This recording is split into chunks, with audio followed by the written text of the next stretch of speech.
The Canon R10. I've been shooting with it for a few months now. These are the best wildlife settings I've come up with.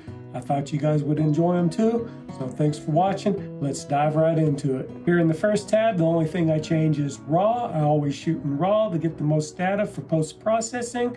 And then here in the second tab, I don't change a thing. Here in the metering mode, I like to choose the value of metering. It's going to evaluate the whole scene and pick the metering that's best for you.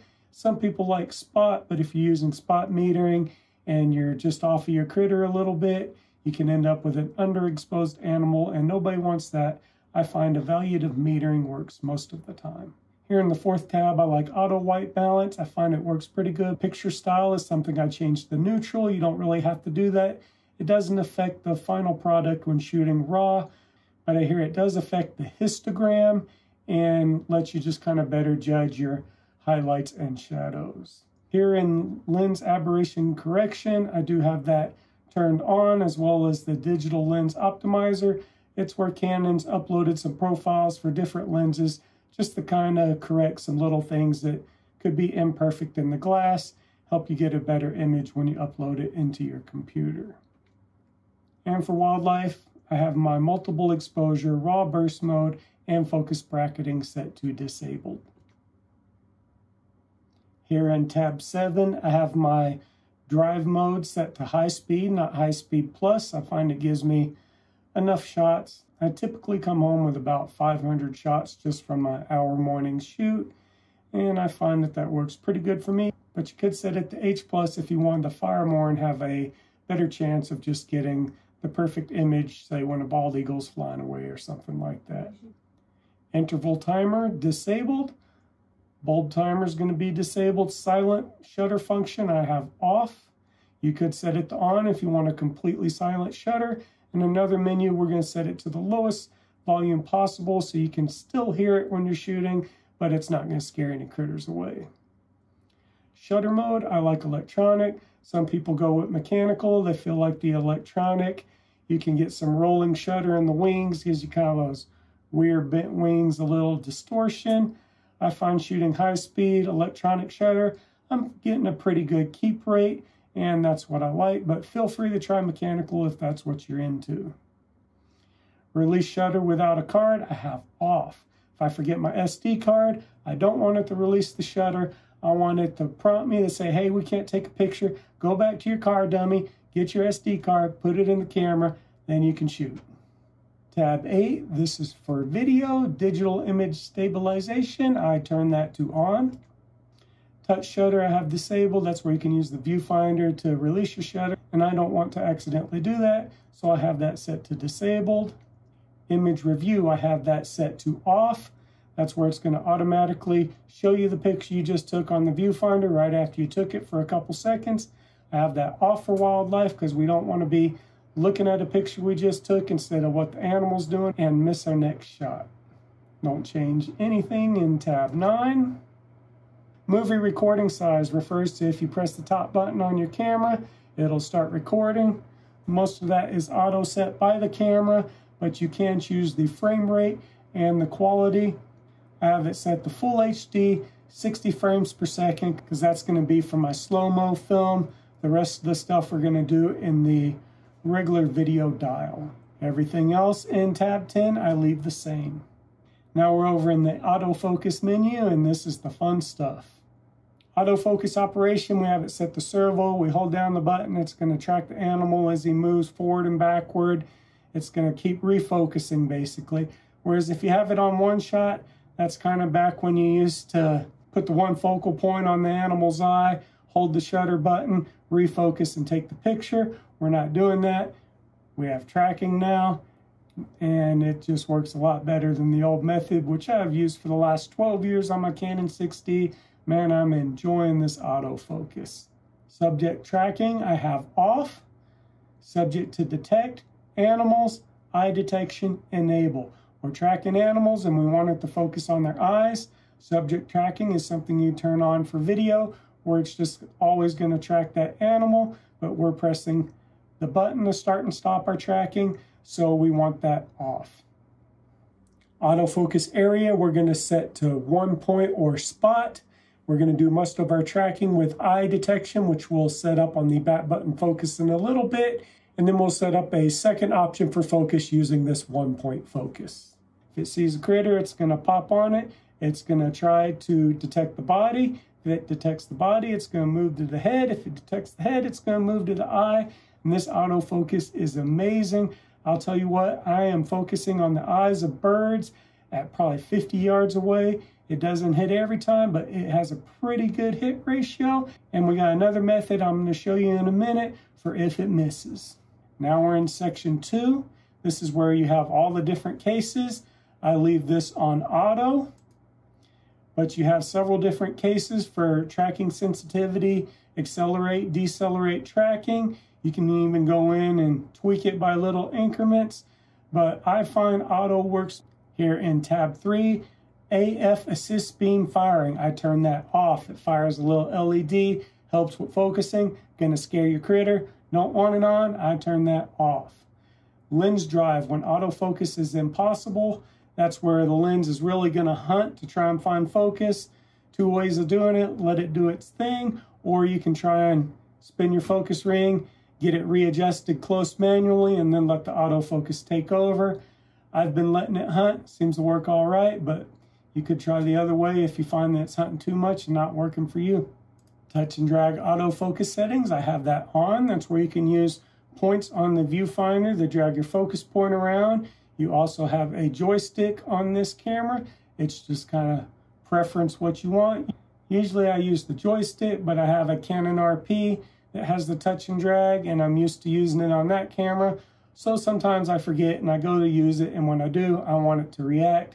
If I wasn't used to that already, I'd probably have it off and just use the joystick, but you can go either way or both. I have the touch and drag set up for the right side of the screen, so you can choose where on the screen that you press, it'll control the points from. I'm right-handed, so I have it selected to the right side.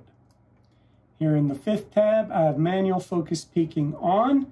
That's going to give you some little highlights if you're trying to manually focus to show you what you have in the sharpest focus.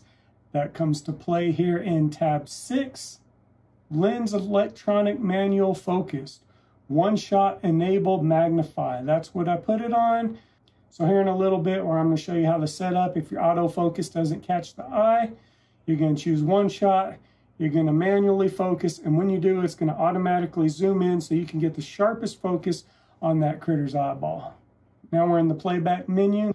Not much I do here except for turning on your blinkies. That's highlight alert in tab 5. So if you accidentally overexpose your shot, when you play back the picture, it's going to have blinkies saying, hey, you overexposed this. You need to dial back your exposure. And just handy to have to recap where you are and how you're doing. Now we're in the function menu of things. Nothing in tab 1 that I change.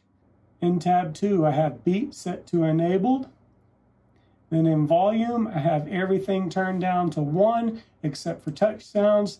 This is where you set the sound of your shutter. So I have it set at 1, just enough to hear, but not enough for the critters to hear. Hopefully, seems to be working pretty well. You can always choose silent shutter if that's what you prefer in the earlier menu. I have the screen brightness and the viewfinder brightness set to 5. I have a hard time seeing it in the daylight if I don't, so that's why I do that. Screensaver display, you can choose, you're either looking at just the screen, just the viewfinder, or you can auto switch. I have it set to auto switch too, and that relates to the proximity sensor on back of the camera and when it switches as you get your eyeball close to it. Here in the power saving, I have screen dimmer disabled, screen off disabled, auto power off 10 minutes, viewfinder off disabled. I don't want any of that turning off while I'm watching a critter. Sometimes you're watching them for quite a long time and you want access to that shutter immediately. You don't want things auto shutting off and then having to wait, even if it's a split second for them to come back on. That's why I have all those disabled and the auto power off set to 10 minutes. I don't change anything here in tab 4. Tab 5 we'll come back to. It's an important tab. It's going to have to do with the custom shooting mode. And I'll show you why I like to set that up the way I do here in a minute. We're in the last menu here now, but this is where you can choose a lot of different options of just how your camera is going to operate. This is where we're going to set up back button focus and do a couple other interesting things. Here in the first tab, I don't change anything. Nothing in the second tab. Third tab's where it gets interesting. So we're going to come down here to custom button. The first button, which is the shutter button, we're going to set to start metering. The multifunction button here on the front right of the camera, we're going to set to start and stop tracking. The AF on button, we're going to set to eye detection autofocus. So that's our back button focusing here. AF on, you press that, it's going to start your focusing. It's going to look for the eyeball of that critter, and that's what we're going to use a majority of the time. Just to the right of that little star button here, it's the AE lock button. We're going to reprogram that to autofocus. So we have our autofocus eye detection, and then we have our autofocus point. So when we hold this button down, it's going to put up that single point that we can move around to where we want. So if the autofocus eye detection didn't work, now you have control. You're not going to miss the shot. Move the point to where you want it. Below that, you have your point button here. You press this, bring up the points, choose where you want them. We're going to repurpose that as well. I like to turn that between one shot and servo. So servo, as we said before, it's just kind of watching the critter, and it's always going to adjust that focus. Well, if I want to do a one shot where I do want to pick the eyeball and recompose, I can press that button just below the autofocus button to change to that one shot focus, slip up, press the button, get my focus, take the shot.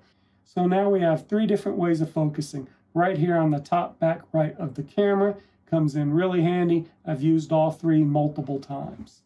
Most of the time, that eye detection is going to work though. I mean, it's amazing. I don't know how they do it. That's going to be all I change here in the custom buttons for pictures. Custom dials, this is where it's going to get interesting as well. I have the front dial set to my shutter, so I can roll my shutter with my finger as my thumb is controlling my focusing. Then with these new lenses, we have the control ring. If you're shooting on one of the older Canon lenses, then I suggest you get the adapter that has the control ring on it, because this is what really helps out. I used to always shoot auto ISO. Now with this ring, I can do everything manually. So I set my ISO to here. So now, with my index finger, I'm rolling my shutter. With my thumb, I'm doing my focusing. And with my control ring, I'm dialing in my ISO. I'm getting so many more shots dialing in my ISO than I used to with auto ISO, which was the standard for years. But a lot of times, especially with birds, I've been shooting a lot of birds lately, that auto ISO exposes for the sky and not the critter, and you end up with an underexposed animal. This is just way better practice. If you're coming from auto ISO, I really suggest you try it. That's the ISO on the control ring, shutter with the forefinger, focus with the back. I always leave my aperture wide open when doing wildlife. My lens at 400mm is f8. Even if it was, my prior lens was 6.3 at 500, and I always left that open wide as well.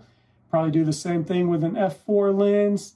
If I was filthy rich and had the big Tamron 500 2.8, then I'd probably set it to 4. But generally for wildlife, you're going to want that aperture wide open so you can dial your ISO as low as possible. So that is pretty much it for the menus. One thing I do want to talk about is I want to go back and program all that to custom 2. And there's a reason I do custom 2 and not custom 1. I save all these features in custom 2 because it's right next to the movie dial. So if you remember, I put my record button at 60 frames per second for my slow-mo because that auto dials the settings. So if I press that, shooting 60 frames per second, the camera's making all the decisions. But if it's critical, I want to get that movie shot 24 frames per second, nice and smooth. All I got to do is turn that dial to movie mode, and now whatever settings I dialed in there have taken over. I can get my movie, flip it right back. I'm back taking pictures. It's that easy. So for video, I'm going to keep all my settings the same, except for I'm going to change one, my white balance. I'm going to set it to daylight. You don't want to use auto because you're shooting video. You don't want it adjusting the white balance in the middle of your shot. So that is one thing we will change. I shoot in IPB normal, not IPB light. Just gives you a little bit better data for color grading, editing, and such. And instead of 1-point autofocus, I'm going to choose the whole area because we want to track through the whole area.